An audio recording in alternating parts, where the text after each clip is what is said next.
When the Antiguan-American gardener and writer Jamaica Kincaid was asked what she was doing with her new garden after a house move, particularly with the unusual design and order of the flower beds, she would often reply that she simply did not know. Until one day, she realized what it was she was creating. As she explains in My Garden book, when it dawned on me that the garden I was making, and I'm still making, and will always be making, resembled a map of the Caribbean and the sea that surrounds it. I did not tell this to the gardeners who asked me to explain the thing I was doing, or to explain what I was trying to do. I only marveled at the way the garden is for me an exercise in memory, a way of remembering my own immediate past, a way of getting to the past that is my own, the Caribbean Sea, and the past as it is indirectly related to me, the conquest of Mexico and its surroundings. This conference today prompts us to think about country houses and the layers of identities that we can read through them at different scales. In this paper, I would like to present a provocation for extending this thinking to incorporate the grounds, gardens, and plant-based stories connecting global histories and identities.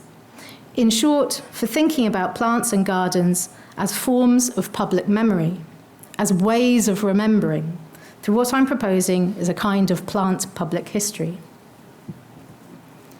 This paper emerges from the research project Plants, Enslavement and Public History, a UKRI-funded Future Leaders Fellowship, which is working in partnership with heritage trusts in the UK, including the National Trust, and internationally through the International National Trusts Organization in the Caribbean and North America, Africa and the Indian Ocean. This paper will consider plant public history in relation to transatlantic enslavement. However, there are broader applications. I'd like to make the case for this relatively underexplored area, consider some of the state of the field currently, the possibilities, as well as some of the challenges. Before I begin, I'd like to start by outlining my own positionality. I approach this topic not as a botanist or a horticulturalist, and I am not a gardener in any professional sense, and my own garden attests to this. Rather, I approach this topic with a little museological background, but mostly as a historian of public memory, having researched the public memory of transatlantic enslavement for over 15 years. I acknowledge that this is a complex history with many long-reaching legacies into the present day, particularly for people of African descent, and that the way this history is or is not remembered in public is an important and challenging question.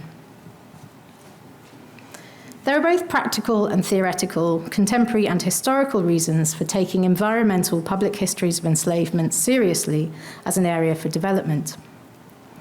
In relation to country houses and estates, we know that many more people will visit the grounds of a site without entering the house. There is a huge public interest in plants and environmental themes, which cuts across demographics. There has also been an increase in gardening and nature-focused groups, which speak to different identities, including Black gardening groups and global majority nature and walking groups, demonstrating both new and prolonged interests and audiences. There is an established body of historical research into histories of enslavement in the country house, such as work by Dresser and Hann and the National Trust's 2020 report into their sites and histories of colonialism and enslavement.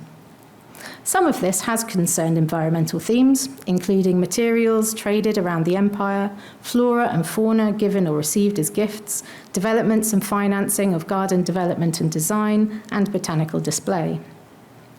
Despite this research and broad public interest, I think it's fair to say that this has not translated into a corresponding level of public-facing in historical interpretation at sites, and particularly not in garden spaces, which in general tend not to include a great deal of historical interpretation.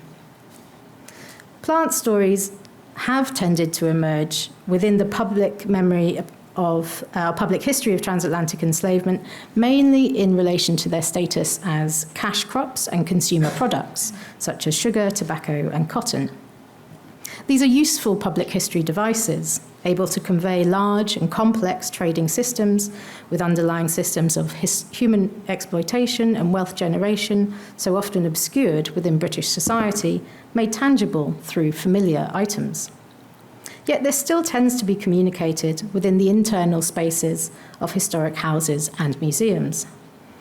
This method also frames plants as their end products and informs that they were consumed in Europe. As we know from research into plants and enslavement from historians such as Londa Scheigenber, Judith Carney and Brixis Dorrit, there is a much wider range of stories that can be told through plants. This can include, but is not limited to, stories of growing and cultivation expertise, food and cooking, herbalism and medicinal usage, folklore, spirituality and religion, and artistic and creative engagements. There is, therefore, something of a gap, a new angle and possible alternative way in for thinking through the very real, but often unseen, financial, cultural, social, and myriad other connections between country house estates and places like the plantations of the Caribbean, through plants and plant stories which emphasize the experiences and lives of enslaved people an ocean away. In many ways, what I'm outlining speaks to broader developments within plant humanities as an emerging and growing area of interest. Plant humanities considers the relationship between plants and people in ways which aim to enrich knowledge from botany and horticulture by considering plant stories more broadly, their various meanings and values for different groups of people, and how this has changed over time. The public communication of this work through plant public history is, I think, a logical development. Within a 2021 AHRC-funded Plant Humanities report by Cornish, Driver and Nesbitt, botanic gardens were highlighted as an area of particular potential. As historic sorting houses of plants and empire, botanic gardens hold collections which convey numerous colonial and imperial histories, as well as potential indigenous knowledge, practice and meaning. They are sites already active in research and have a range of internal and external spaces for public exhibition. And both Kew Gardens and the Royal Botanic Gardens in Edinburgh, for example, have active plant humanities research programs, which include topics around decolonial history. In 2020, the New York Botanical Garden and Library hosted an exhibition called Black Botany, The Nature of Black Experience, which explored the complex relationship between enslaved people, nature, and the colonial environment, and reconsidered the conscious omission of Black knowledge of the natural world. The exhibition used 5 plants: cotton, the peacock flower, rice, the peanut, and vanilla, to explore alternative histories of Black expertise and experience. The image in the open book pictured here shows the peacock flower, now quite a familiar flower in British gardens, and also the national flower of Barbados, known as the Pride of Barbados. The seeds, leaves, and flowers of this plant, when consumed as tea, were used by enslaved women to induce abortions. This was a clear act of resistance by enslaved women who took bodily control, refusing to produce more property for enslavers. Developing a plant public history of enslavement also responds to wider work calling for the histories and legacies of empire and colonialism and of environmental and ecological themes and concerns to be considered together as interdependent processes. Much of this thinking has emerged from Black Caribbean intellectual traditions and the Black geographies literature, and prompts us to consider connections between the colonial project and of environmental change and devastation. From Donna Haraway and colleagues' work around this topic has emerged the concept of the Plantationocene. Linguistically, this is a development of the Anthropocene, the idea that humanity has fundamentally changed the Earth's ecosystems, climate, and biodiversity. The Plantationocene conceptualizes the creation of the European plantation complex through colonial empires which have fundamentally changed the world's environmental context. The mass deforestation of once highly biodiverse forests and rich soils, which preceded the planting of imported monocultures of sugarcane and other consumer products in places like Jamaica. the genocide and displacement of indigenous peoples, the mass and forced movement of human beings to work these lands, and the industrial development, the processing of these plants, are some of these features. This I sometimes find useful to think about as a kind of terraforming of empire, if that isn't too science fiction sounding. However, I'd also argue that this terraforming and the wider tendrils of the Plantationocene fundamentally changed environmental conditions and the landscape in the core as well as the peripheries of European empires. The development of Caribbean plantations and the wealth this created for British planters, merchants, and enslavers led to the development and redevelopment of country estates, the social and financial capital through which to obtain rare and exotic plant specimens or to redesign gardens and landscapes in the English countryside. Much of the reality of these connections, the human costs, have been systematically sanitized, in part through images of the Caribbean produced in the 18th and 19th century picturesque and sublime landscape painting traditions, examples of which adorn the halls of country houses today.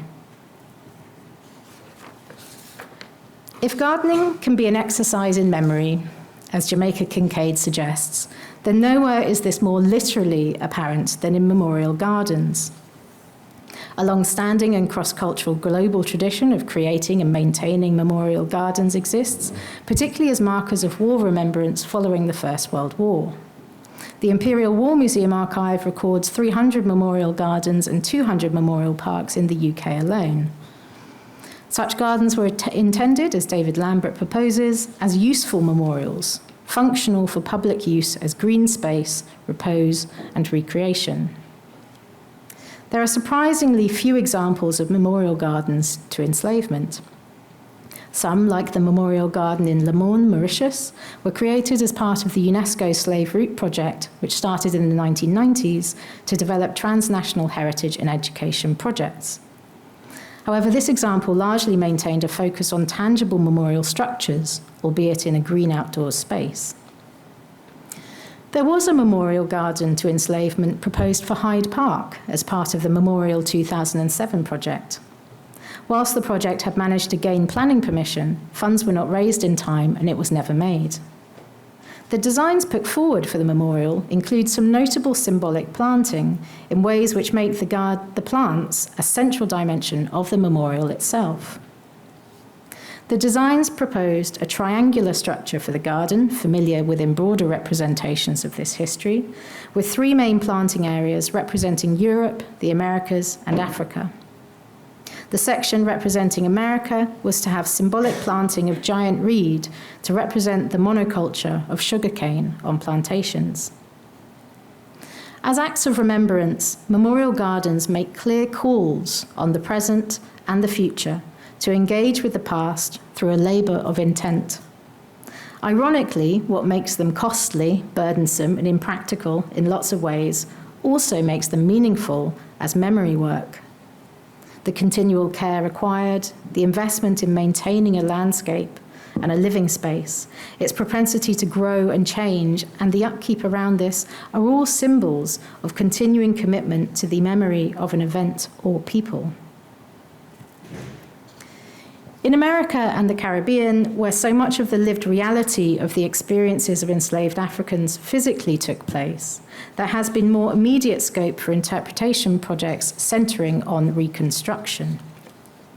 Some plantation sites in the US have reconstructed the personal garden spaces created by enslaved people to grow their own food, such as the one pictured here on Smithfield Plantation.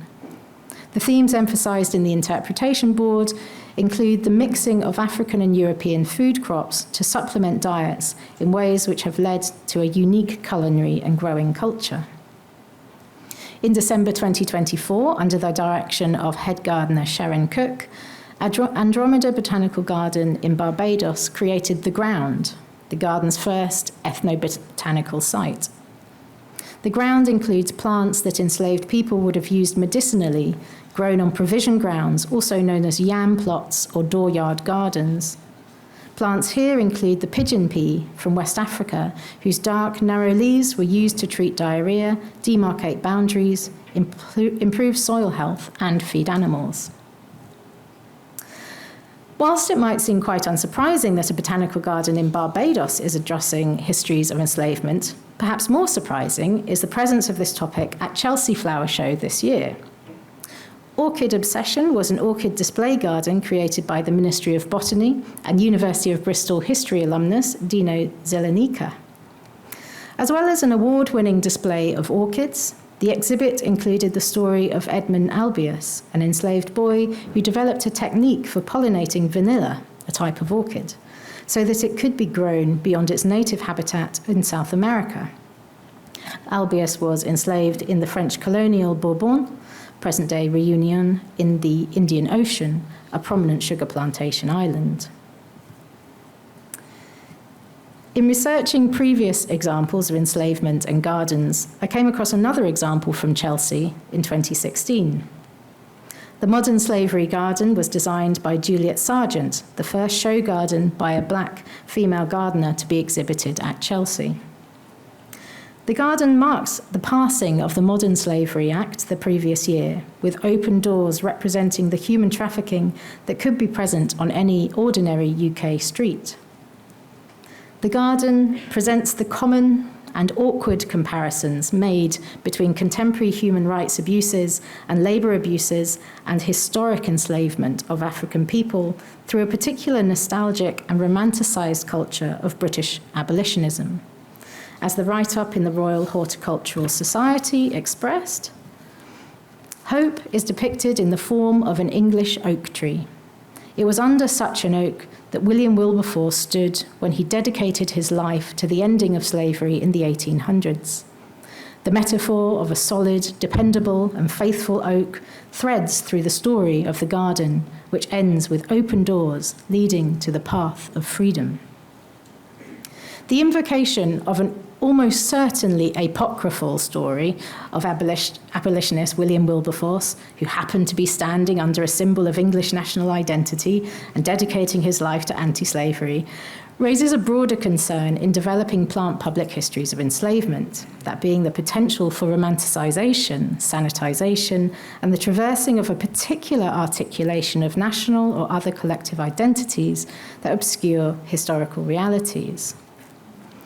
For me, this also brings to mind the way that the great oak trees of plantations in the American South have formed such an integral part of their ongoing romanticisation. 19th century paintings of the big house and its approach, tour guides, wedding venue marketing, and various invocations of Gone with the Wind, the Spanish moss-draped oak trees have been central in the misrepresentation of race and landscape in the American South. This imagery has been satirized, probably most famously by the artist Kara Walker, in her silhouettes that play with stereotype and ridicule Southern antebellum nostalgia and mythologies of benevolent enslavement. Although Oak Alley Plantation, pictured here, has been undertaking public historical work into its history of enslavement, including into food growing on the site, the image also brings to mind the ill-fated Nottoway Plantation in Louisiana, which burnt down earlier this year and did not have comparable acknowledgements. Criticised for whitewashing its history, it is noteworthy that Nottoway gave names to 11 of its historic oak trees, commemorating the children of enslaver and plantation owner John Hampton Randolph, and yet did not publicly name any of the enslaved people whose labour the site was built from. Thinking historically through plants means thinking globally. The movement of plants and the movement of people are part of the same story, but there are challenges. Some of these are the common challenges of working with public histories of traumatic pasts, the ethics of representation, how to do justice and respect individual human beings, past and present, in the communication of a system that was so intent on dismantling their humanity. There are questions about access and belonging, who is and is not accessing green and rural spaces, who feels welcome and who doesn't, and how the public history of histories of enslavement and empire connected to these spaces might help or hinder this. Some of the challenges, therefore, concern the very kinds of identity construction that this conference is contemplating. People who view places like the gardens of grand historic houses as places where colonial histories are not welcome, seen as disconnected or irrelevant to the colonies and plantations they are nonetheless intertwined with. However, I'd like to end positively by presenting the provocation that plants, gardens, and green spaces can tell challenging stories in new ways, and in ways which can emphasize the experiences, expertise, and agency of enslaved people. Such an approach can disrupt and destabilize existing memory cultures, drawing them away from their maritime focus on ships and the port cities of Liverpool and Bristol, where so much of the story has tended to start and stop, bringing connections to the countryside and away from histories of parliamentary abolition and emancipation, which has tended to dominate public discourse on the subject. It necessarily reframes the global standpoints of this past and responds to calls to centralize environmental impact and change within histories of colonialism. It speaks to the work of Black artists who have long explored such connections, such as Binta Dior, whose work pictured here as part of the Liverpool Biennial in 2023, reconstructed the famous image of the Brooks slave ship in soil and seed. As this creative work implies, plant public history has the potential to disrupt archival omissions and hierarchies, to read against the grain and plant new seeds of connection and understanding. Thank you.